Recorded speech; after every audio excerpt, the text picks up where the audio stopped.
وصحبه أجمعين. أما بعد، عن عمرو بن عوف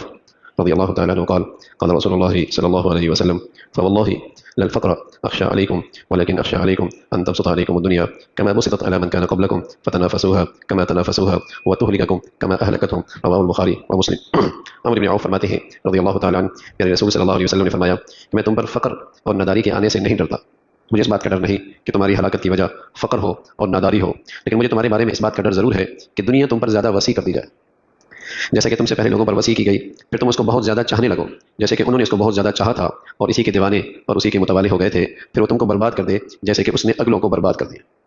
پھر رسول صلی اللہ علیہ وسلم کے سامنے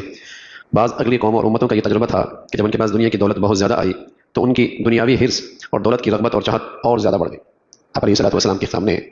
ماضی کی قوموں کا تجربہ موجود تھا کہ جب ان کے پاس دنیا کی خوشحالی اور فراوانی میں اضافہ ہوا تو ان کے اندر حسد اور ان کے اندر دولت کی رغبت اور دنیا کی چاہت یہ بھی بہت بڑھ گئی، اور وہ دنیا کے دیوانے اور ایسے متوالے ہو گئے کہ انہوں نے زندگی کا اصل مقصد ہی بھلا دیا. پھر رسول صلی اللہ علیہ وسلم نے اپنی امت کو ایک خطرے سے آگاہ فرمایا کہ عام طور پہ جب دنیا بڑھتی ہے اور دنیا میں ترقی ہوتی ہے اور لوگ خوشحالی میں مبتلا ہوتے ہیں اور مال و دولت میں اضافہ ہوتا ہے تو ان کی یہ حرص و ہوس کم نہیں ہوتی کہ قناعت آ جائے، شکر بڑھ جائے، اس پر اللہ کی فرما برداری میں اضافہ ہو، بلکہ یہ حرص و ہوس میں اور زیادہ اضافہ ہوتا ہے.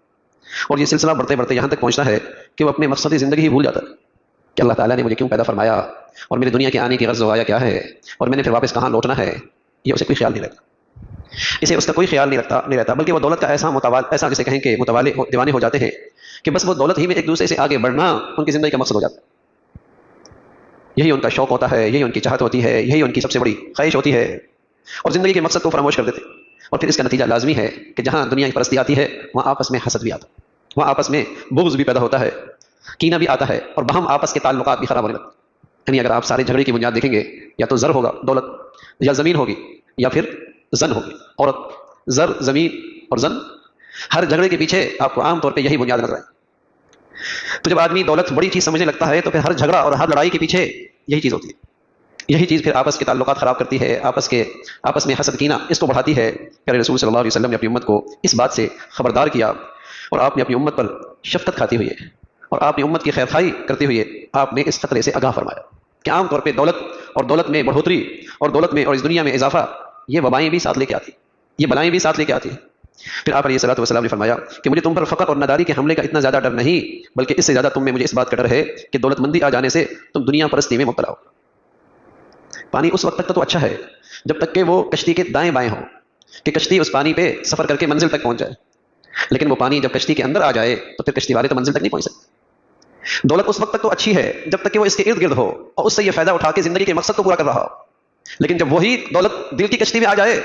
تو پھر تو خطرہ ہے کہ اس کی منزل کھوٹی ہو جائے. یہ دنیا، یہ مال و دولت اس وقت تک تو اچھی ہے جب تک کہ وہ اس کے ارد گرد ہو اور اس کو مقصد زندگی میں پہنچنے میں آسانی لے کے آئے اور مقصد زندگی تک پہنچنے میں اس کی مددگار ہو. اتنی دولت تو اچھی ہے جس کی وجہ سے وہ اللہ کا قرب پا رہا ہے اور اللہ کے اور قریب ہو رہا ہے. لیکن اگر یہی دولت اور اس کی محبت حد سے بڑھ جائے اور اس کی رغبت اور چاہت کا ہی متوالے دیوانہ بن جائے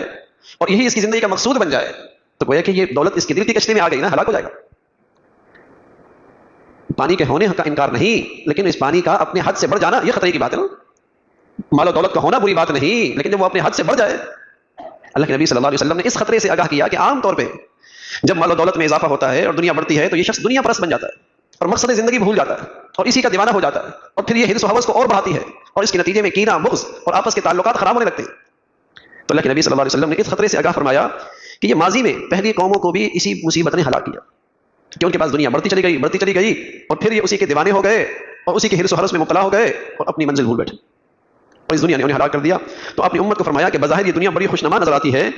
لیکن اس میں یہ خطرہ بھی موجود ہے. اپنے آپ کو اس خطرے سے حفاظت کرنا تمہاری ایمان کا تقاضا ہے. اللہ تعالیٰ دنیا دے، برکت والا دے، اپنا فضل بنا کے دے اور اس دنیا کے فتنوں سے بھی محفوظ فرمائے. اللهم لك الحمد كله ولك الشكر كله. اللهم إنا على ذكرك وشكرك وحسن عبادتك نستغفر الله ونتوب إليك سبحان ربك رب العزة عما يصفون وسلام على المرسلين والحمد لله.